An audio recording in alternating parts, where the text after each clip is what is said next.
नहीं करना पड़ेगा। अरे आज नहीं तो कल करेंगे। दबाव में आके कितने दिन चुप रहेंगे? दबाव आखिर कितना और किस लिए है ये भी देखना चाहिए। मगर एक बात है, प्रताप सरनाईक अभी खाली विधायक नहीं है, अभी ये शासन का मंत्री है। तो जो भी जिन लोगों ने बोगस लाभार्थी बता के घर लिए, तो हड़प किए, लोगों के ऊपर अन्याय किए, उन सभी लोगों को मैं जेल में भेजूंगा, चाहे वो लोक प्रतिनिधि हो या कौन सा भी पॉलिटिकल पार्टी का नेता हो।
मैं हूं अवधेश और आप देख रहे हैं बॉर्डर इंडिया टीवी। महाराष्ट्र के परिवहन मंत्री प्रताप सरनाईक का आज मीरा भाईंदर शहर में दौरा था। पहले वो सुबह गए टोल नाका के पास में, जहां पर उन्होंने पहले ही कहा था कि यहाँ पे जो अवैध टपरी बने हैं, जो यहाँ पे बोर्डिंग लगे हैं, उसके ऊपर थोड़ा कार्रवाई की जाए। उसके बाद बीएसपी योजना, जो कि 16 साल से जिन्हें घर नहीं मिला है, ऐसे कई लोगों को आज मनपा में जाकर उन्होंने चाबियां दी। साथ साथ ये भी कहा कि इस घोटाले में जो जो शामिल हैं उन्हें वो जेल भेज के ही रहेंगे। उसके बाद वो आए महाराष्ट्र का पहला हिंदू हृदय सम्राट बाला साहब ठाकरे कला दलान में एक बच्चों के लिए एक अलग से एक गेमिंग जोन बनाया गया है। आज उन्होंने इसका उद्घाटन किया है। उस पर उन्होंने पत्रकारों से क्या बात की, आइए हम आपको दिखाते हैं। देखिए, प्रताप सरनाईक ने मीरा भाईंदर शहर की जनता को प्रॉमिस किया था कि दिवाली में कुछ ना कुछ बच्चों को, ये बाला साहब ठाकरे जी के नाम का जो कला दालन हमने बनाया, उसके माध्यम से कोई एक अनोखी जो कल्पना है वो हम ले आएंगे। और उस माध्यम से आज मीरा भाईंदर शहर के बच्चों के लिए दिवाली में 18 से 25 तारीख तक, ये 8 दिन में हम जो गेम जोन है वो गेम जोन बच्चों के लिए ओपन कर रहे हैं। सुबह 10 बजे से लेकर शाम को 6 बजे तक मीरा भाईंदर शहर के बच्चे अपने पेरेंट्स के साथ आएंगे तो उनको वो गेम जोन का आनंद लेने को मिलेगा। और साथ ही में 17 जनवरी को बाकी पूरा का पूरा कला दालन 17 नवंबर को स्वर्गीय शिवसेना प्रमुख हिंदू हृदय सम्राट बाला साहब ठाकरे जी के पुण्यतिथि के अवसर पर ये लोगों के लिए खुला किया जाएगा।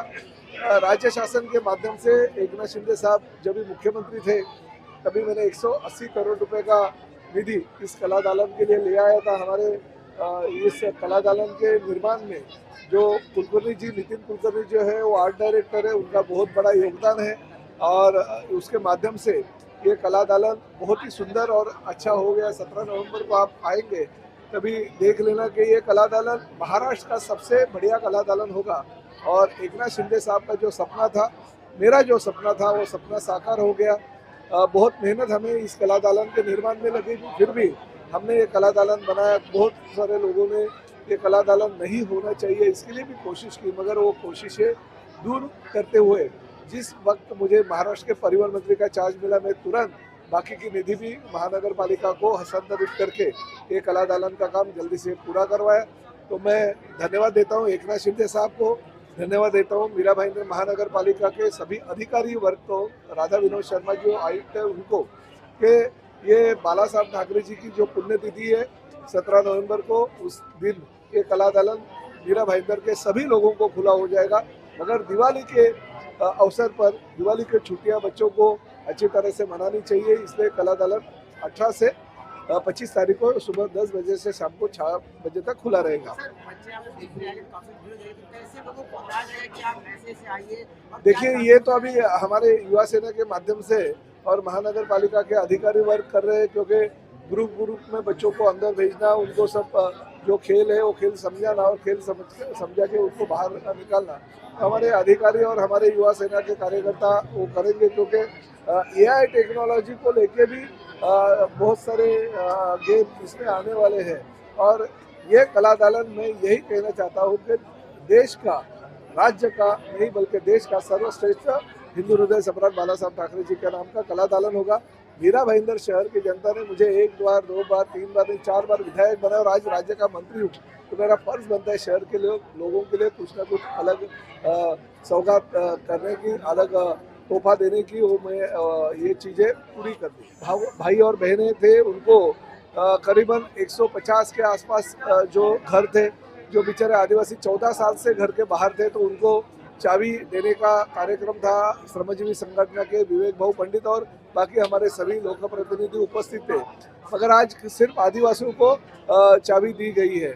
मैंने स्पष्ट रूप से कहा कि किसी भी हालत में पिछले वक्त चाबी देने के साथ भ्रष्टाचार हुआ, गलत लोगों को चाबी मिली, गलत लोगों को घर मिला, जिन्होंने बोगस कागज बनाए उनको घर मिला, और बेचारे जो ओरिजिनल लाभार्थी है उनका कोई नहीं था, तो बेचारे उनको घर नहीं मिल पाया और आज वो घर से वंचित है। तो ऐसा नहीं होना चाहिए।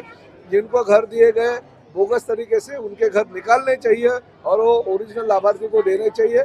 और साथ ही में आज जो यादी देंगे आदिवासियों को और दूसरे भी लोगों को जो चाबी देंगे, वो चाबी देने के बाद हर एक नाम बोर्ड पे आना चाहिए, ताकि वो सच्ची लाभार्थी है या झूठा लाभार्थी है ये लोगों को मालूम पड़ेगा और ओरिजिनल लोगों को ही चाबियाँ मिलेगी। ये पहली बात।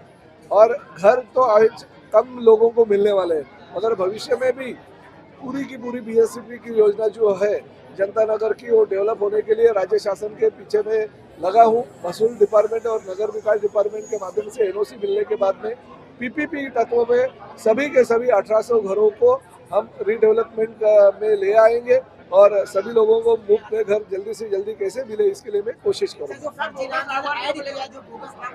सबके ऊपर गुना दाखिल होना चाहिए, उनके घर निकलने चाहिए, और जिन अधिकारियों ने उनको चाबियां दी है या बोगस कागज दिए हैं या जिन लोग प्रतिनिधि ने इसमें या पॉलिटिकल पार्टी के जो नेता लोग रहेंगे जो इसमें इन्वॉल्व है, सबके ऊपर गुना दाखिल होना चाहिए, उनको जेल में भेजना